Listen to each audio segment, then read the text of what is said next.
Lara Croft est un héros de jeu vidéo qui n'est pas comme les autres, sauf que bien entendu elle l'est en tout point. C'est un personnage qui plaît tellement aux hommes et aux femmes que l'on pourrait considérer qu'il est unisexe. Les femmes aiment bien le fait que le héros de ce jeu et de cette série de jeux intitulée Tomb Raider est une femme. Enfin, c'est pas vraiment une femme, c'est une poupée gonflable avec des polygones partout et il semblerait bien entendu que ce soit là une preuve d'émancipation féminine, que le psychopathe de cette série-ci de jeux particuliers soit de sexe vaguement féminin, du moins que sa doubleuse le soit. Et de l'autre côté, on a bien entendu l'angle masculin, parce qu'il semblerait que les hommes, et je n'ai jamais réellement compris comment ni pourquoi c'était réellement possible, semblent être excités par le fait qu'un personnage en 3D ait des formes vaguement féminines.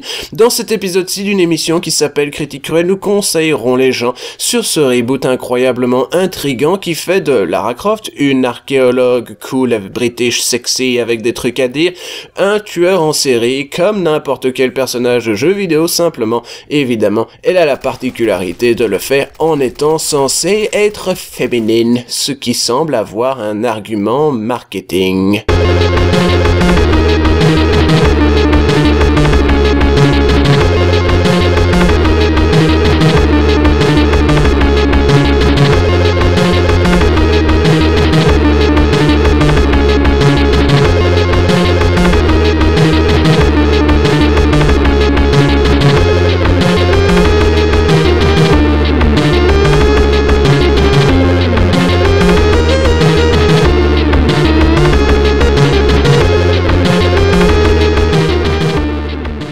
C'est assez triste à dire, mais depuis l'arrivée de la génération 360, PlayStation 3 et tout ça, les jeux sont devenus interchangeables les uns avec les autres. Ce titre-ci pourrait tout aussi bien être une suite à Uncharted réalisée par un studio polonais relativement peu doué. C'est ici tout le type de personnalité qu'il se permet d'avoir. Vous avez simplement ceci, l'héroïne est une femme, enfin ce n'est pas réellement une femme, c'est un personnage en 3D.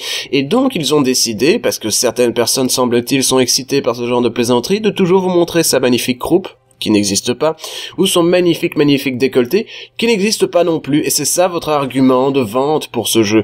C'est l'histoire d'une badass motherfuckeuse avec un accent anglais qui se trouve être une petite femme qui n'avait pas particulièrement l'habitude de tuer des gens et qui se trouve être une psychopathe d'ici la fin du jeu. Et j'ai décidé de vous souligner tout ceci en vous montrant qu'il était parfaitement capable d'escalader des symboles phalliques pendant des minutes entières afin de pouvoir appeler les secours. C'est ça qui vous est proposé de faire dans ce jeu vidéo. Vous incarnez Lara Croft. Oui, sa main passe à travers l'échelle, je sais, c'est pas grave.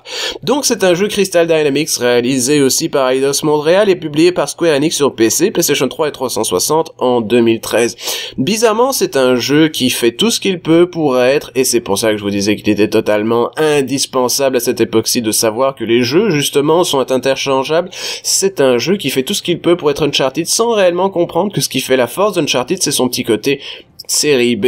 On sait bien que les choses sont ridicules et on va en rigoler. D'ailleurs, c'est bizarrement intéressant à dire, mais Uncharted, c'est une série qui est écrite par une femme, qui écrit beaucoup mieux que Rhianna Pratchett, qui se charge ici du scénario. Alors, j'ai souvenir de Rhianna Pratchett, elle avait travaillé sur Mirror's Edge, elle avait signé un très mauvais scénario pour Mirror's Edge. Et c'est normal, Rhianna Pratchett est une très mauvaise scénariste. Quand on est spécialisé dans les comics, dans les jeux vidéo, dans les séries télé, c'est qu'on n'est pas vraiment un auteur, ou une autrice, ou une écrivaine. Tous ces incroyables titres particulièrement laids qui sont censés nous faire fonctionner dans l'esprit que c'est une femme qui écrit. Et ici nous savons simplement ceci, cette femme n'écrit que parce que son père écrit et on lui donne du travail parce que son nom est reconnaissable et que les gens se disent oui ma foi c'est la fille de Pratchett donc voilà. Sauf que la fille de Pratchett est une très mauvaise scénariste. Elle n'a même pas l'idée du dialogue. Les dialogues dans ce jeu sont réellement clinquants, ils sonnent très mal. On voit que la personne qui a écrit ce jeu n'a jamais pris le temps de lire ce qu'elle venait d'écrire à haute voix. C'est quand même un peu la marque de quelqu'un qui sait ce qu'il fait. C'est un titre qui est dirigé par des gens, je me suis pas fatigué à écrire leur nom, ils ont fait un travail très affligeant. C'est produit par Kyle Peschel, un type dont je connais le nom parce qu'il a travaillé sur Margeco's Getting Up, un jeu qui a beaucoup de trucs en commun avec ce jeu-ci, c'est-à-dire que c'est un jeu vide, réalisé pour des raisons esthétiques, sur un style de gameplay qui a été volé ailleurs, afin de faire de l'argent sur une licence qu'on estimait juteuse. Et ici, de quoi est-il question? Il est question de Lara Croft, vous connaissez Tomb Raider, vous avez certainement vu le film avec Angelina Jolie, il faut faire un jeu afin de pouvoir faire un nouveau film, afin de pouvoir faire de l'argent, c'est tout.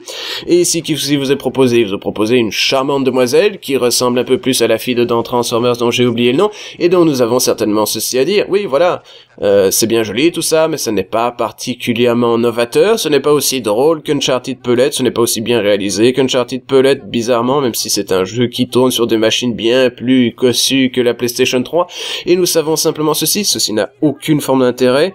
La musique de Jason Graves qui est dedans, elle est très bien, mais c'est à peu près la seule chose qui donne du gravitas à toute l'affaire. Il se pose une simple question, c'est est-ce qu'on n'a jamais réussi un seul reboot dans la question vidéoludique? Parce que moi je me souviens de la série de base, c'était un jeu PC super dur sur la base du Death and Retry où on avait un vrai jeu de plateforme. Et ici on a quoi? Un third-person shooter interchangeable avec tous les third-person shooters interchangeables de la génération 360 avec simplement la particularité que la poupée Barbie en plastique que tu fais dans ce jeu-ci, c'est pas un action man, mais c'est une action woman.